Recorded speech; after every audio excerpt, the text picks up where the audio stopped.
Hi everybody, and welcome to the unboxing video of our RF amplifier, the A10200. Got our carry case outside the box.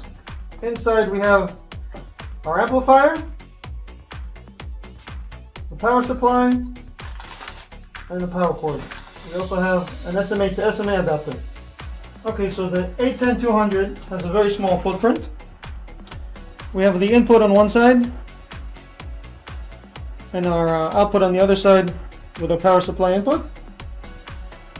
It goes from 100 kilohertz up to 20 gigahertz plus 30 dBm, and it was designed as a complementary to our RF signal generator series and our arbitrary waveform generator series. We have here a 4-channel Lucid series which goes up to 12 gigahertz, and let's just see how we connect up.